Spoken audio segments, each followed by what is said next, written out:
بسم اللہ الرحمن الرحیم۔ السلام علیکم ورحمۃ اللہ وبرکاتہ۔ مرشد کریم حضرت خواجہ شمس الدین عظیمی صاحب کی تصنیف احسان و تصوف سے اقتباس۔ آسمانی کتابوں اور قرآن حکیم میں اس بات کو وضاحت کے ساتھ بیان کیا گیا ہے کہ یہ دنیا عارضی دنیا ہے۔ اس دنیا کے بعد ایک اور دنیا ہے جس میں جا کر ہمیں اپنے اعمال کی سزا یا جزا کے مطابق زندگی گزارنی ہے۔ جس طرح اس دنیا کے بعد دوسری دنیا عالم آخرت ہے، اسی طرح اس دنیا میں آنے سے پہلے بھی ایک دنیا ہے جہاں سے ہم آئے ہیں۔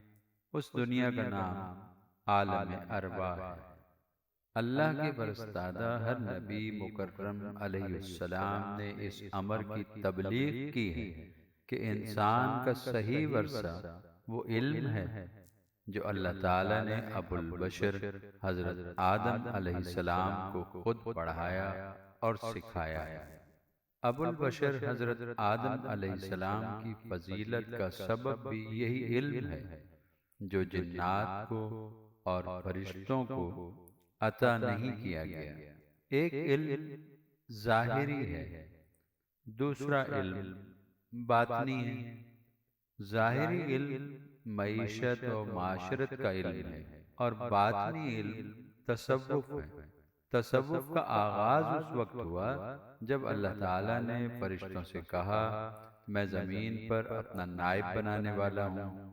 آدم علیہ السلام کو علم الاسماء سکھانا باطنی علوم کے زمرہ میں آتا ہے۔ باطنی اور آسمانی علوم بنی نو آدم کے لیے حضرت آدم علیہ السلام کا ورثہ ہے۔ اس کا مطلب یہ ہوا کہ تصوف کی ابتدا حضرت آدم علیہ السلام سے ہوئی، اور اس طرح نوع انسانی میں حضرت آدم علیہ السلام پہلے صوفی ہیں۔ پیغمبروں کی تعلیمات رہنمائی کرتی ہیں کہ ہر پیغمبر نے نوع انسانی کو اچھائی اور برائی کے تصور سے آگاہ کیا ہے اور خود اس پر عمل کر کے بامقصد زندگی گزارنے کا درس دیا ہے۔ پیغمبروں کی تعلیمات کے مطابق واحد ذات اللہ کی پرستش نہ ہو تو وہ ہرگز تصوف نہیں ہے۔ انبیاء علیہ السلام بتاتے ہیں کہ ایک اللہ وحدہ لا شریک کی عبادت کرو۔ اللہ تعالیٰ اپنی مخلوق میں بھائی چارہ چاہتے ہیں، اپنی مخلوق کو خوش دیکھنا چاہتے ہیں۔ مخلوق کا بے سکون رہنا اللہ کو پسند نہیں ہے۔ اللہ مخلوق کو خوش دیکھنے کے لیے مخلوق کی ضروریات کی کفالت کرتے ہیں۔ اللہ تعالیٰ اپنے پیغمبروں کے راستے پر چلنے کو اپنا راستہ قرار دیتے ہیں۔ پیغمبروں کی زندگی پر تفکر کیا جائے تو ان میں صراط مستقیم پر قائم رہنے اور صراط مستقیم پر دعوت دینے کا بھرپور عزم ہوتا ہے۔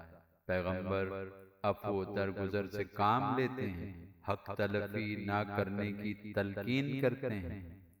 ہر پیغمبر کی تعلیمات کا مقصد توحید پرستی ہے۔ یہی سب باتیں پیغمبران کرام علیہ السلام کی تعلیمات پر عمل کرنے والا صوفی بتاتا ہے اور اس پر عمل بھی کرتا ہے۔ قرآن فرماتا ہے، اور ہم نے آسمان کو بروج سے زینت بخشی دیکھنے والوں کے لیے، اور چھپا لیا ہم نے اس خوبصورت آرائش اور زینت کو شیطان مردود سے۔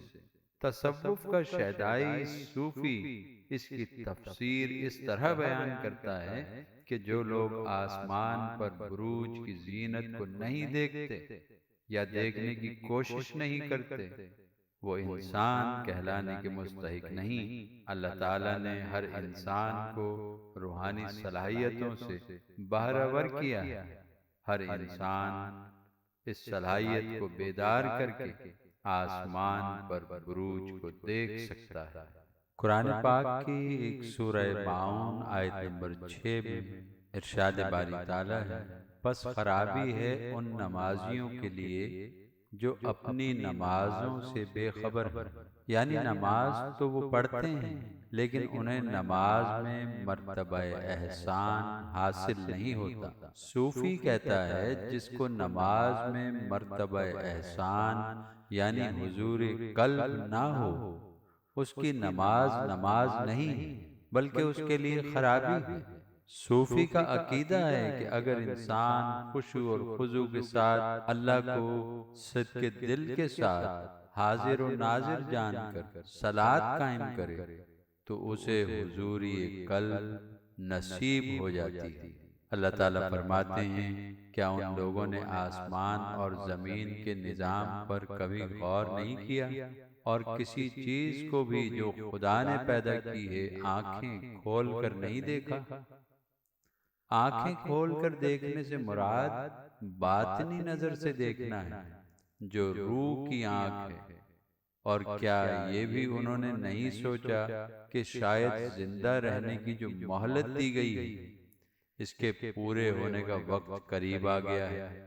حضرت نوح علیہ السلام کا قصہ ہمیں ہدایت دیتا ہے کہ اللہ قادر مطلق ہے، وہ جسے چاہے عزت اور شرف سے نواز دے اور جسے چاہے ذلیل و خوار کر دے۔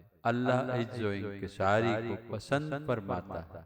تکبر اور غرور اللہ کے لیے ناپسندیدہ اعمال ہیں۔ ناپسندیدہ اعمال جب حد سے تجاوز کر جاتے ہیں تو قدرت نافرمانوں کو نیست و نابود کر دیتی ہے۔ ہر انسان اپنے عمل کا خود جواب دہ ہے، اس لیے باپ کی بزرگی بیٹے کی نافرمانی کا مداوع نہیں بن سکتی، اور نہ بیٹے کی سعادت باپ کی سرکشی کا بدل ہو سکتی ہے۔ حضرت ہود علیہ السلام کے قصے میں بیان ہوا ہے، کیا تم نے نہیں دیکھا کہ تمہارے رب نے اونچی عمارتوں والے عاد ارم سے کیا سلوک کیا، اور عاد کی طرف بھیجا ان کا بھائی ہود، بولا اے قوم بندگی کرو اللہ کی، کوئی نہیں تمہارا سہارا اس کے سوا، کیا تم کو ڈر نہیں؟ گمراہ قوم نے تعجب سے پوچھا، تم ہمارے پاس صرف اس لیے آئے ہو کہ ہم صرف ایک ہی اللہ کی عبادت کریں اور انہیں چھوڑ دیں جن کی عبادت ہمارے باپ دادا کرتے تھے؟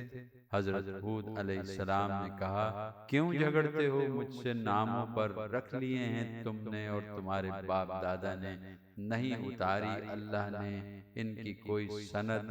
قوم عاد نے ہود علیہ السلام کی تعلیمات سے بیزاری کا اظہار کیا، بولے ہم کو برابر ہے تو نصیحت کرے یا نہ کرے۔